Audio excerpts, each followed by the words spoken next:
Kabilang sa mga nagluluksa sa pagpanaw ng National Artist for Film and Broadcast Arts at nag-iisang superstar Nora Honor ang kanyang kaibigan, writer, director at kapwa-aktres na si Bebet Ortesa. Yan. Maganda umaga at nakikiramay po kami sa pagpanaw ni Ate Guy, Miss Bebet. Kumusta po kayo ngayon? Magandang umaga naman, Susan. Opo, kumusta po kayo ngayon? Eto, um, nasunod-sunod kasi eh. Mm-mm. Ah, parang wala na. Tinutukso ko nga yung anak ni Robert Arevalo at ni Barbara Perez. Sabi ko, talaga bang tayo hindi na magkikita kundi sa mga lamay? Mm-mm.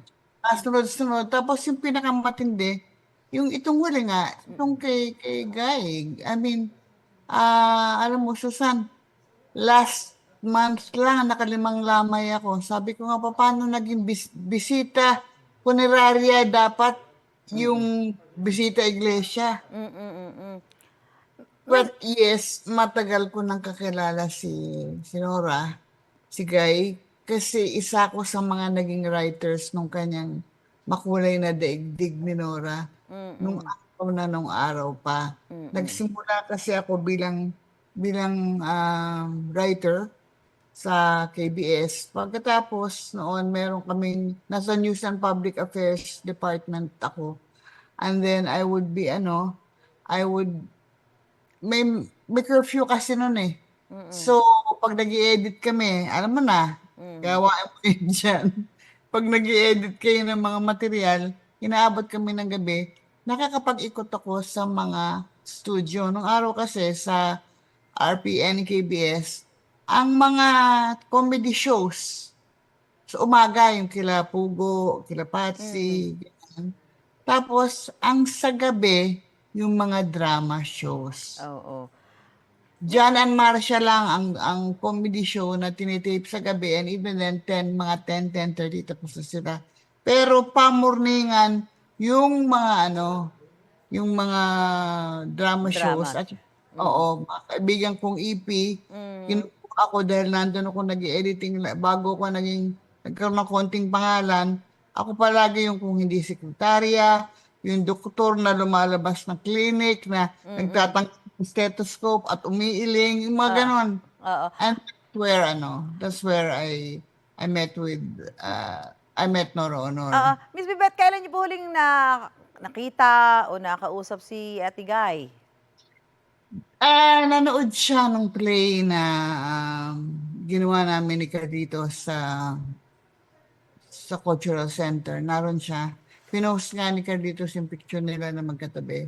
And then, there was a time nandito siya sa bahay dahil nagkaroon kami ng despedida party para kay Baby K. Jimenez.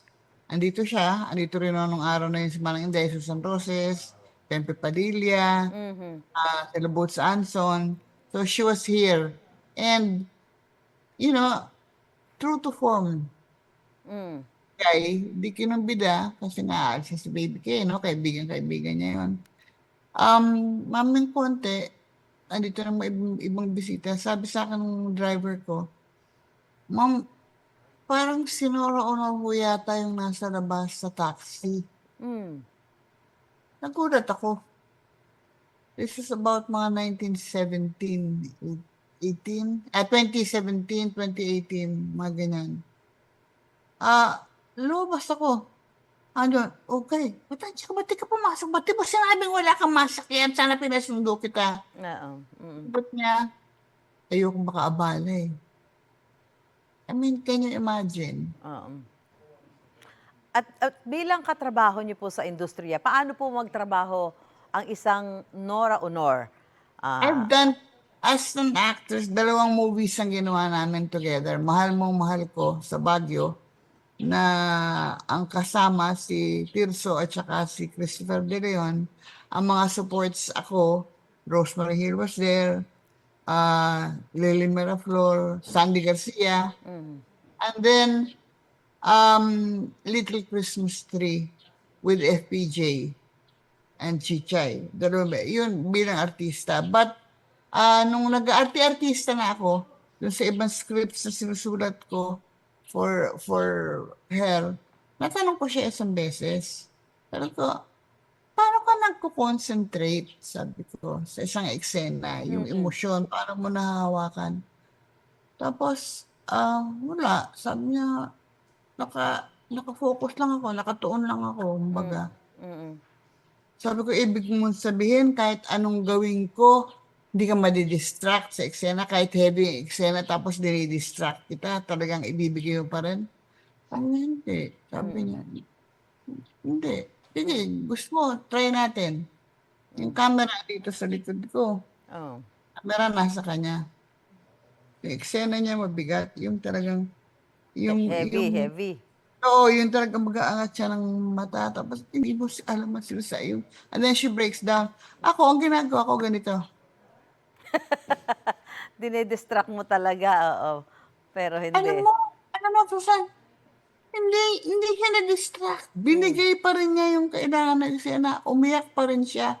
Deka, nung kinata ko ngayon ang umiyak kasi nahiya ako, na-realize ko na I shouldn't have done that. I mean, you have no right to distract a fellow actor from doing yung dapat niya gawin kahit pa pumayag yung artista na yun. So, yun ang nangyari. Sure, ano, Mm. Ano, sa bukas po yung sa libing, sama po kayo, punta po kayo. pupunta kaming mag-asawa sa, dahil we were invited by the Cultural Center para Opo. sa, so pupunta kami sa umaga. Again, nakikirabay po tayo. At maraming salamat, Miss Bebet Orteza, writer. Yan na lang sasabihin ko, Susan, Apo. gusto ko yung sinabi ng isang writer, si Alan Diones. There is no Filipino household na walang Nuranian na kahit isa. Salamat po, Ma'am Bebet Ordeza, writer, actress at kaibigan ni Nora Honor. Gusto mo bang mauna sa mga balita? Mag-subscribe na sa GMA Integrated News sa YouTube at tumutok sa unang balita.